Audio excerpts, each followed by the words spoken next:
Hey, Osiris here, and today I'm going to be going over the best defense for Town Hall 7 in Clash of Clans. As you can see now, I'm using, if you're not familiar with it, this is called the Mantis layout. I did not actually create this wall layout.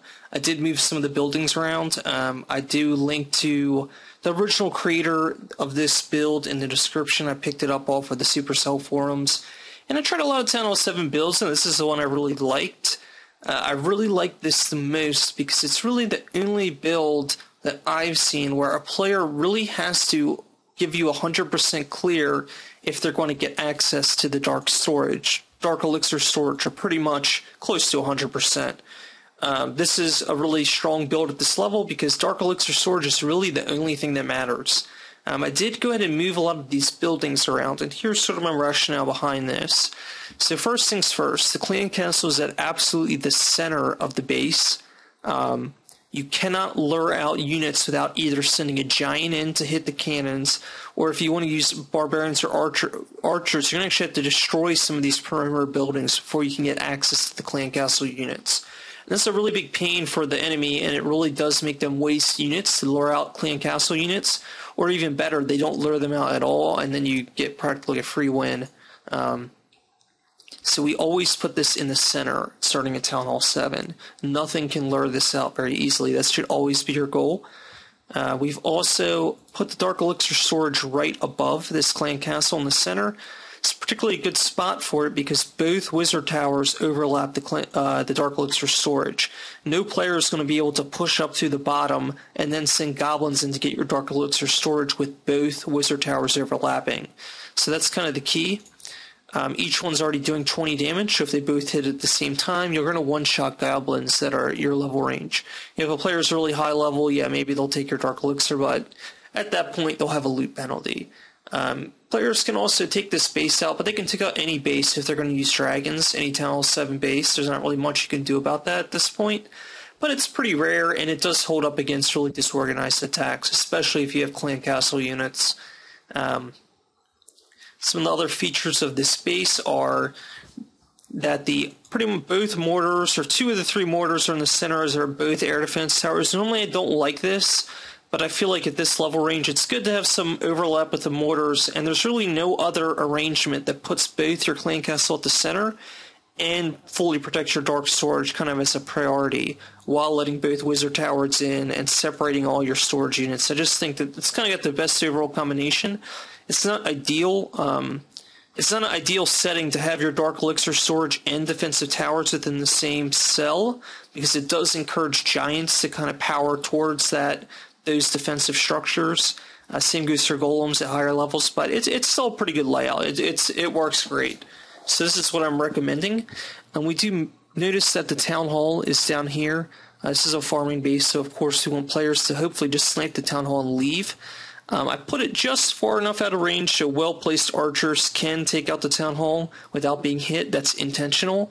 I don't want to make it so that players can't take out my town hall, but I don't want to put it so far out that it's not providing me a little bit of buffer. And what I mean by that is, especially when I'm full on resources, if you just stick this town hall over here, what you're going to find is most players are not only going to take out this town hall, they're going to take a shot at these two resource points thinking it's a free shot. So the town hall here, it allows players to trigger your shield, but it also offers you a little bit of a buffer, and that's intentional, because the biggest weakness of this base is this wall here. What players will do is, rather than sending their giants through your funnel, which would be devastating, they'll all hit the spring traps and you'll get a free win. What they'll do is they'll drop a giant down here. Once these structures start firing at it, they'll then drop two wall breakers. They'll let your giants get right up in here, drop another handful of wall breakers, then they're in the center of your base.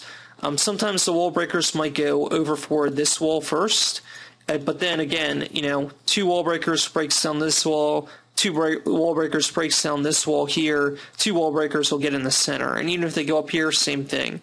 If they have 10 wall breakers, they're going to get into the center of your base, at which point, they're able to clear out these high value structures, and you're in a bit of a trouble, which is why I really like this setup in particular. Two wizard towers will keep defending these Dark Elixir Storage even if giants press into the center of the base. Let's say giants press into the center of the base, you then have all these high damage towers that will be able to hit into the center of the base that do cover this Dark Elixir Storage, whereas Wizard Towers will take out Barbarians and Archers and Goblins that might try to get up on the Dark Elixir Storage. So generic attacks really don't work great on this base. Maybe a high-level player will, with level 5 Archers and Barbarians, Town Hall 8 might be able to crack this, but not very easily, at least not to get to your Dark Elixir, maybe with spells. What you're going to find is most players might take out these 2 storage points in your Town Hall. That's going to be all they get. So let's go ahead and watch this in action. So here's a Town Hall 5 player. Just used a Barbarian Archer army. Was able to take a good amount of gold off me, but that's about it. Which is kind of the standard for this range.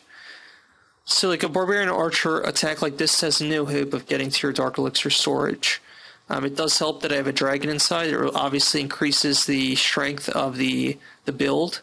And that's really the point of having that clan castle in the center. If players are too sloppy and don't try to proc these units, which is difficult with Barbarians and Archers, they wind up with a nice surprise when the dragon comes out.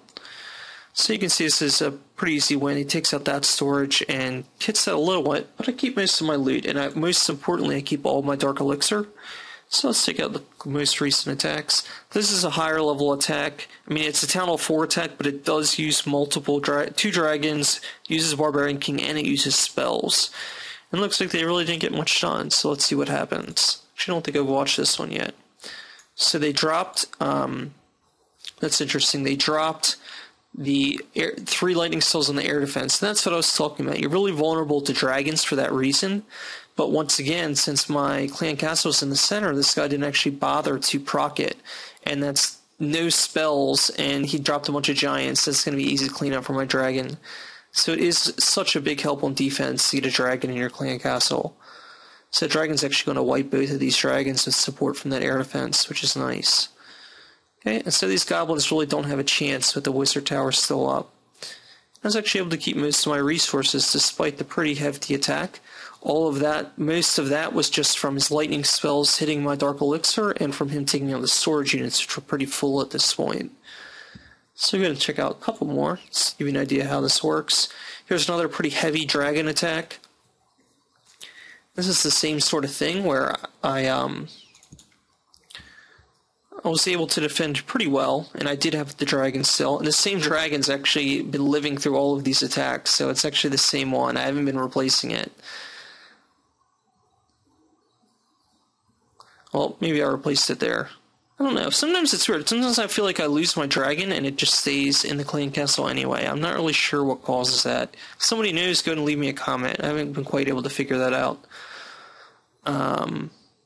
It might be if they don't clear 50%, you keep your clan castle, because I've sworn I've lost my dragon before and I somehow still keep it. So here's a couple Town Hall 5 attacks. I don't have the replay available, but you can see this guy got about 50% of my base. And what's really important here is to note all these attacks, very little Dark Elixir lost. And that's what we're going for here. All these attacks, no Dark Elixir. I'm sure someone's cleared it at some point. Okay, this guy got in, but he used healing spells and was a Town Hall 8 player. I mean, that's going to happen. This guy used a ton of units, but didn't get very far. So again, lots of attacks, not much Dark Elixir going out. And I've been sitting around 6 to 10k for a while. So, oh yeah, I also want to check out the war placement. I'll show you what I'm doing there. So I did move around some buildings, of course, for the war. And you can see that I have the town hall in the center. I had to move the clan castle up. And looking at this in retrospect, I'd probably try to wedge another building or two here and here to make it a little bit harder to lure units out. But as you can see, I'd probably take this army camp actually and plop it where this Dark Barracks is, move this Dark Barracks over here. But I hope that makes sense of what I'm exactly trying to do. Probably move this barracks right here too. Try to protect this a little bit more. You can see I'm pretty much using the same layout with the town halls in the center. And we can't keep the clan castle in the center because the town hall otherwise won't fit with all these structures. If you wedge it up in the top, this won't fit because there's there's only 9 units in length. So this is pretty much how you have to do it. Don't have any replays available for the war, but it does work good. Pretty much the only thing that I've had wipe me are dragons, full dragon armies. Not a lot you can do about that. And hog rider armies, again, Town Hall 7, not a lot you can do about Hole Grinders. A Town Hall 9 player could probably wipe you with Giants and that sort of thing, or Town Hall 8 even with, spells and heroes. So, but it does hold up good. It holds up good against players at your other range, If they're not going to use Dragons or Hole Grinders, they're probably not going to get in as a Town Hall 7, or they're not going to get your Town Hall. They might get a 50% clear, but that's about it.